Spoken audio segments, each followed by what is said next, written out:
Reine une longue cimée pour nous manger. Tipa tipa nous continuons, nous pour avancer. Traverse montagne, persécution, marécage, douleur et souffrance. Tipa tipa nous pour avancer, nous faire confiance. Même si nous portons les bien lourd, nous n'avons pas besoin d'un bisou. Tipa tipa. Mesdames et messieurs, bonsoir. Nous sommes très heureux de vous retrouver pour ce Tipa Tipa en ce dimanche de Pâques où nous célébrons le passage de l'obscurité à la lumière, de l'apaisement après les souffrances et les sentiments que nous aimerions partager avec vous tous ici présents sur ce plateau.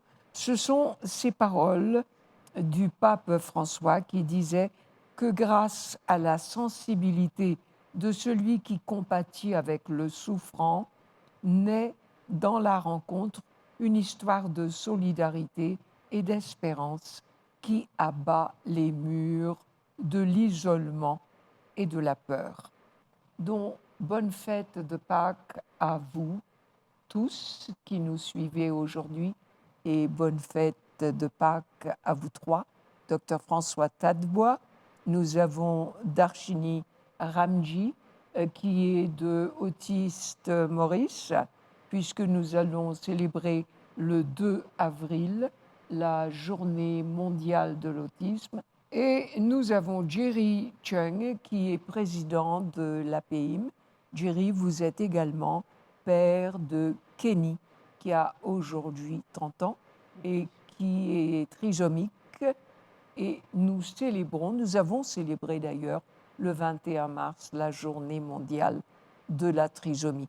Donc vous êtes tous les trois dans une dynamique de transformer la souffrance en expérience de solidarité. Alors si j'ai rappelé les paroles du pape François, docteur Tadbois, François sur le plateau, vous avez dit quelque part que la perception de la souffrance, une perception des patients change avec le comportement de ceux qui les encadrent. Et donc, aujourd'hui, comme nous avons un médecin, nous allons parler de la trisomie, nous allons parler de l'autisme, de l'encadrement. Quelle est votre perception de ceux qui accompagnent les trisomiques, les autistes, et vous-même, comment dites-vous que nous pouvons changer la perception de la souffrance? Tout d'abord, je parle pour les trisomiques, et puis on peut brancher sur l'autisme et toutes les autres maladies. Parce que notre rôle, nous, c'est quoi? C'est d'accompagner le parent et d'accompagner l'enfant. Maintenant, notre rôle, c'est aussi d'écouter les parents pour les accompagner. Parce qu'en les écoutant convenablement, il faut s'entraîner quand même, on fait comprendre à quelqu'un qu'il y a au moins quelqu'un qui comprend exactement qu'est-ce qui est en train de se passer.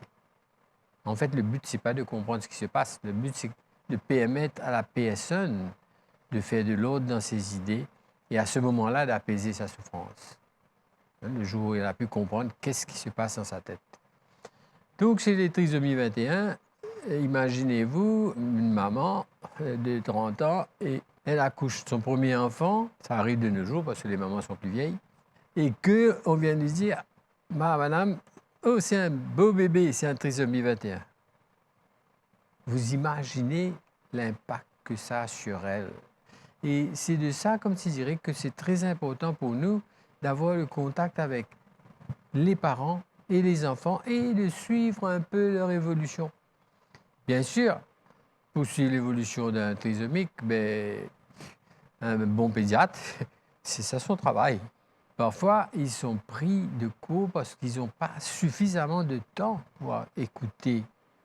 Et c'est là le rôle des fondations comme l'Autisme Maurice et l'APIM, c'est d'avoir ce temps-là pour cheminer avec la personne.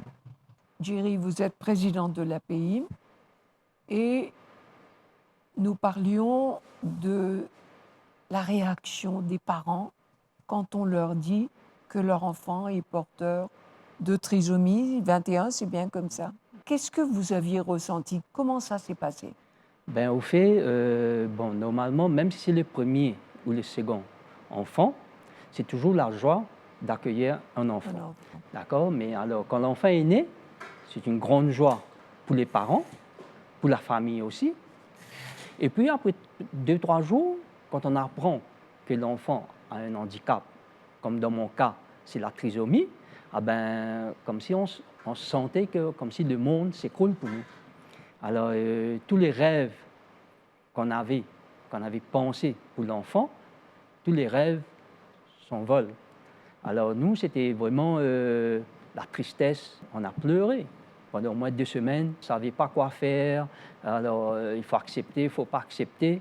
Mais dès que l'enfant est retourné à la maison, ben là, bon, en tant que parent, alors on a accepté. Pour nous, ça a pris peut-être 1 mois comme si, pour que dans notre tête, on dit, bon, ben voilà, l'enfant, il faut commencer à faire quelque chose pour l'enfant. Moi, je pense que quand un enfant trisomie est né, il faut que les parents soient bien encadrés. Dans la famille, il faut qu'on a comme si la famille qui nous entoure, right? Il faut aussi que le pédiatre aussi nous aide en nous écoutant, hein, avec nos soucis.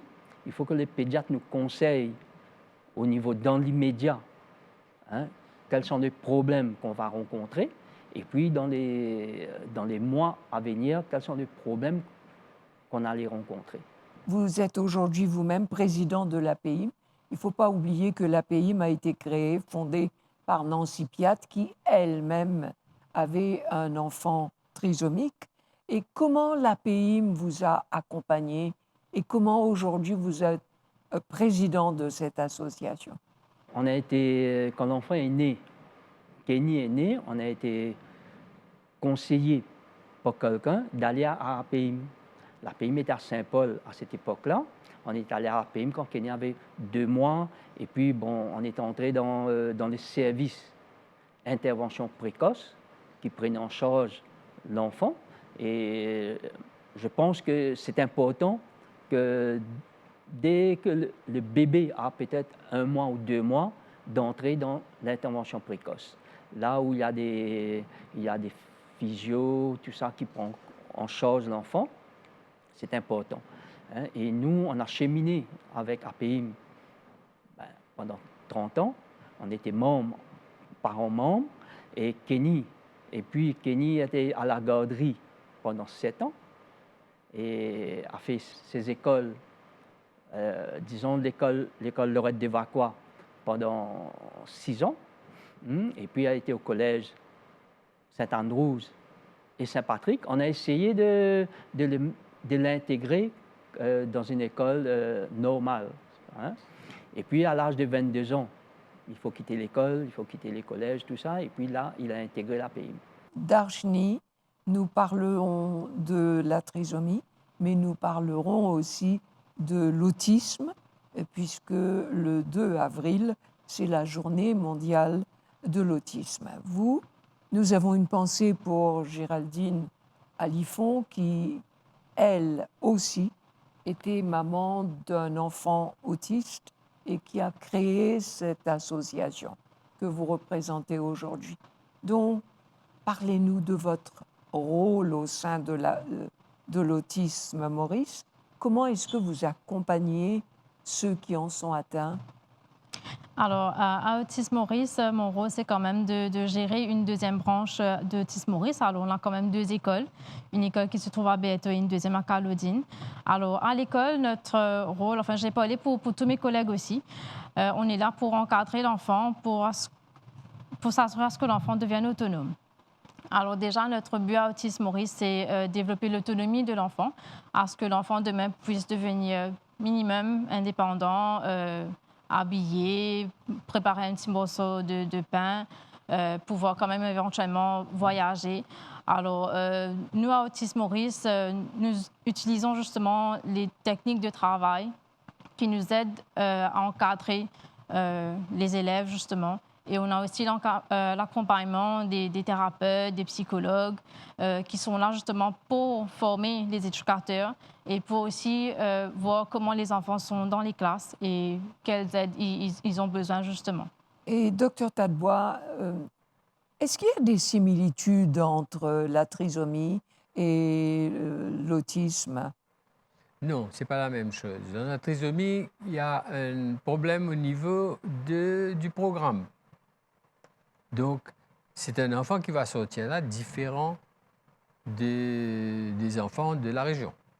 Ouais. Par exemple, il sera plus court, il aura des yeux un peu en amande, il aura une nuque plus grosse. Physiquement déjà? Physiquement, il va être différent. L'intelligence, la fonction intellectuelle aussi peut être différente. Ça peut être différent depuis un retard intellectuel jusqu'à pas de retard du tout. Dans les cas de mosaïque, il n'y a pas de retard et on ne sait même pas s'ils sont des trisomiques. Right? Mais on les classe dedans. Pourquoi? Parce que nous savons, d'après les recherches actuelles, c'est que si la maman et le papa sont mosaïques, les risques d'avoir un enfant trisomique augmentent énormément. Right? C'est uniquement dans ce sens-là que c'est intéressant. Autrement, le papa est un peu comme Einstein qui est autiste. Oui. Tu comprends? Et, bon. Maintenant, l'autisme, lui, c'est intéressant. C'est intéressant dans le sens que là, on parle du fonctionnel, là. On parle le mental, la fonction, les différentes fonctions de ton cerveau, etc. Et là, nous sommes dans un autre monde qui ne réfléchit pas comme nous, qui n'a pas les mêmes façons de réagir comme nous. Et pour entrer dans ce monde, il faut l'apprendre, il faut l'écouter. Et de nos jours, nous avons quand même des bouquins qui ont été écrits par des autistes. Il y a un où la personne commence par dire « Faisons pas attention aux autres quand ils ne savent pas dans quel monde nous sommes. » Tu comprends? Et allons essayer de les imiter. Alors, l'autisme, on demande une très grande conscientisation. On dit qu'une personne, un enfant sur 150, est autiste dans le monde et que le corps médical est encore très divisé puisqu'il y a différentes interprétations. C'est encore un monde obscur. Est-ce que vous partagez ce point de vue? Mais pour moi, je crois qu'il y a beaucoup de choses qu'on ne sait pas encore dans l'autisme. C'est-à-dire, tu vois, ce qui nous rassure, dans la trisomie 21, on sait, on a identifié le chromosome qui nous embête. On sait comment le mécanisme, ça fait que le chromosome, il y a un bout qui vient coller avec le chromosome 21, c'est à cause de ça que l'enfant a tel symptôme. Tandis qu'en l'autisme, est-ce qu'il y a un chromosome autiste? Non, on ne sait pas. À moins que c'est récent et que je ne suis pas au courant, je m'excuse pour les scientifiques, mais on ne sait pas. On a quand même des gens dans l'autisme, tu as des gens qui sont brillants, Oui. donc qui écrivent des bouquins. Mais des bouquins, qu'est-ce qu'ils vont écrire? Ils vont écrire comment ils fonctionnent, qu'est-ce qu'ils sont. Ils vivent dans un monde. Tu vois? Ils vivent dans un monde. Et à ce moment-là, mais eux aussi, ils ne peuvent pas vivre dans un monde isolé. Donc, ils sont obligés de se rapprocher avec le monde actuel. Donc, c'est pour ça qu'ils écrivent des bouquins pour qu'ils disent « J'espère que tu vas comprendre comment je fonctionne. » Oui. Alors, justement, Darshini, le titre de ce programme, c'est « Donner une voix à la souffrance ». Vous avez entendu le docteur Tadbois. Comment vous arrivez à entrer dans ce monde des autistes? Et nos élèves sont plus dans les modérés à sévères. Alors, d'où vient comme si notre encadrement, c'est justement l'autonomie que j'ai parlé plus tôt. Alors, à Autisme Maurice, comme je dis, les cas modérés à sévères, alors, les élèves, la plupart ne parlent pas. Alors, ils n'ont pas le langage que là on est en train d'utiliser pour parler justement. Alors, quand je dis l'accompagnement, c'est vraiment les aider, leur donner justement une voix, le thème de notre émission aujourd'hui, et à ce qu'ils comme s'ils peuvent intégrer à la société, parce que c'est une grande partie pour nous. Parce que avec l'autisme, on a aussi les troubles de comportement qui est très, très important, surtout avec les parents. Parce que quand on côtoie les parents, les difficultés qu'ils reçoivent, les parents justement avec les autistes, que je pense à Maurice qu'on a actuellement. Et avec les troubles des comportements, un enfant est peut-être dans le public, il y a une lumière qui le fatigue, il y a un bruit qui le fatigue, que pour nous est normal. Mais avec cet autiste-là, bien, pour lui, ça devient trop, c'est trop de stimulation. On va voir l'enfant se jeter par terre, crier, etc. Alors, ça, je pense que pour nous, c'est notre réalité de l'autisme. C'est notre réalité avec nos élèves avec lesquels on travaille tous les jours. Et c'est justement ces troubles de comportement-là, c'est la façon qu'ils communiquent, le langage, leurs intérêts, leur façon de percevoir le monde qui est très, très, très différent. Alors, pour nous, c'est notre réalité à nous. Il y a le côté surdoué et peut-être pour moi, je vais prendre un exemple d'Autisme Maurice, qu'on a quand même un élève qui est parti participer pour les Jeux des îles à Madagascar l'année dernière. Alors, pour nous, c'est quand même un grand succès. Voilà. Alors, quand même, c'était Nathaniel Grohem, un autiste qui a une belle évolution et aujourd'hui est devenu un jeune homme indépendant, autonome, qui arrive à verbaliser correctement, même ses émotions, parce que les émotions sont très complexes pour les autistes, de comprendre soi-même, de comprendre qu'est-ce que ça veut dire la joie, qu'est-ce que ça veut dire la colère, alors pour s'exprimer.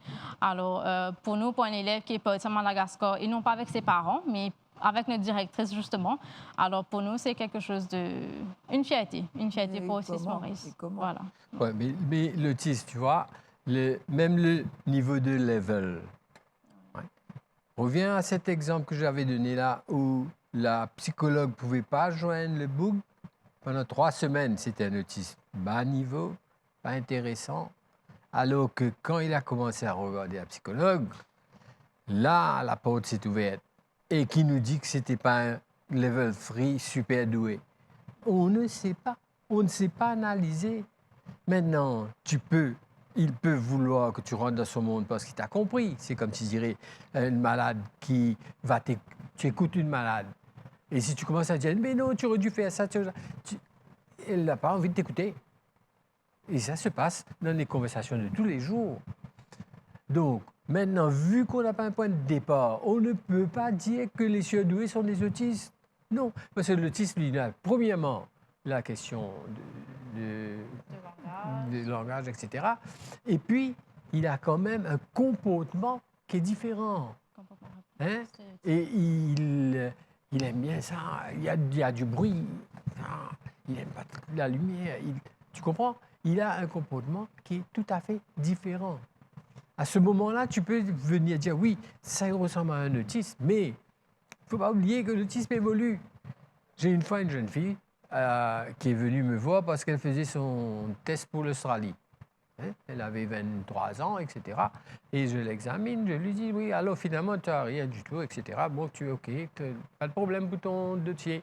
Et elle me dit, mais docteur, je suis autiste, hein? Je lui ai dit, quel est l'imbécile qui t'a dit que tu es autiste? Elle m'a dit, mais c'est vous, quand j'avais 6 ans. Tu comprends?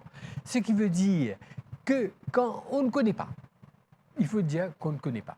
On est en train de se débrouiller avec la réflexion de tout un chacun. Autisme Maurice, c'est d'en avoir une réflexion, nous on a une réflexion, les grands patrons des choses ont une réflexion, right? Mais c'est ça la difficulté. Et l'accompagnement. Tu comprends? Je te donne un autre exemple. Un journaliste apprend qu'il y a un autiste là-bas et que ce bouc-là peut lire 10 langues. Et il arrive avec 10 journaux. Et il passe numéro 1, le bouc lit. Passe numéro 2, le bouc lit. Allez, tous les 10, il peut lire. Que ce soit l'italien, l'allemand, etc. Mais tu connais beaucoup de personnes qui font ça? Non. Mais seulement le bouc, pour aller boire une bière dans la route, après, il se perd. Tu comprends? Donc, il y a des choses qu'on ne comprend pas, qu'on ne connaît pas. Right? Comment il peut apprendre 10 langues, mais il ne sait même pas qu'il faut tourner à droite, à gauche, puis laisser le peuple? Et ça, c'est des histoires racontées par les médecins, par les choses. Jerry, nous arrivons à la fin de notre programme et je reviens vers vous pour un conseil, marcher ensemble dans la vie donne un sens beaucoup plus profond de l'amour que vous avez eu pour Kenny. Et vous l'avez accompagné pendant 22 ans et ça a été un vrai succès pour vous. Quel conseil vous donneriez ce soir à des parents qui se trouvent comme vous et votre femme un jour confrontés à la naissance à un enfant trisomique? Moi, je pense que la première chose, c'est il faut aller dans une ONG qui s'occupe des enfants handicapés. D'accord?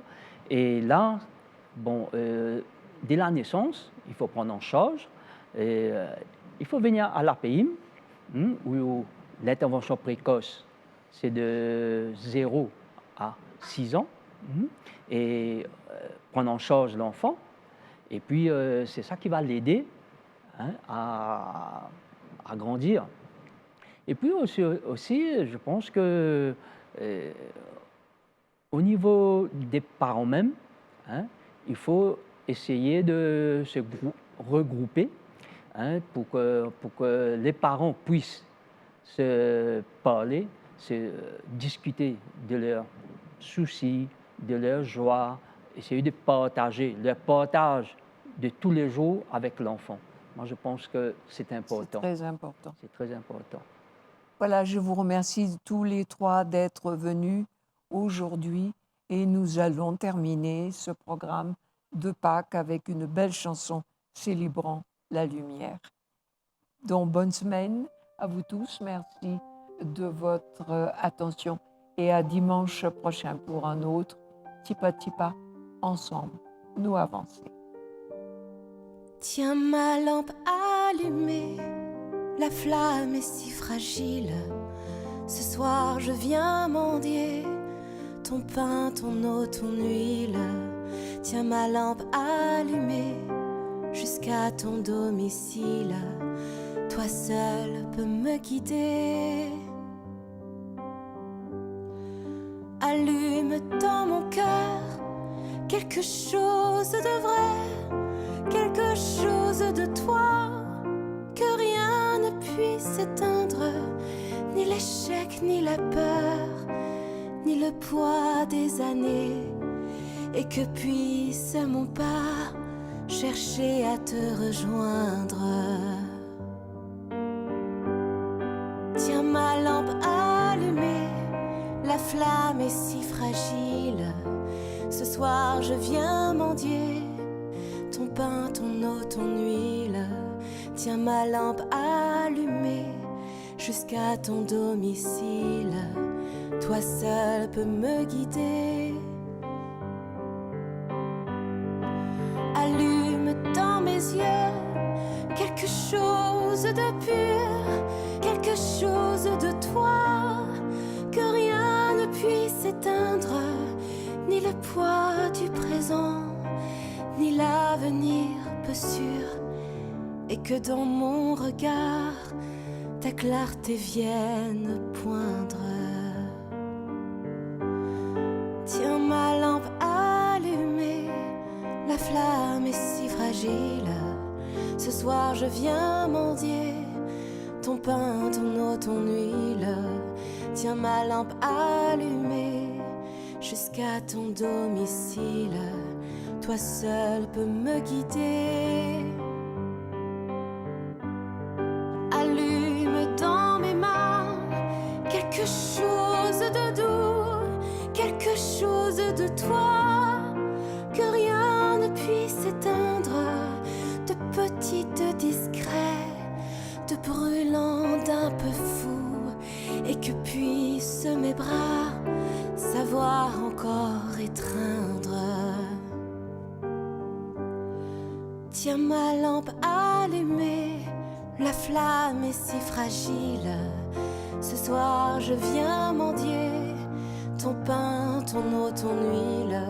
Tiens ma lampe allumée jusqu'à ton domicile. Toi seul peux me guider. Allume dans ma vie quelque chose de beau, quelque chose de toi, que rien ne puisse éteindre avec un goût d'amour et des rêves nouveaux, que puisse mon chemin parvenir à t'atteindre.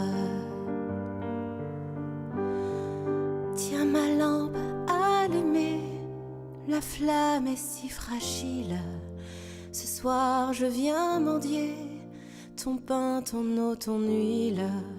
Tiens ma lampe allumée jusqu'à ton domicile. Toi seul peux me guider.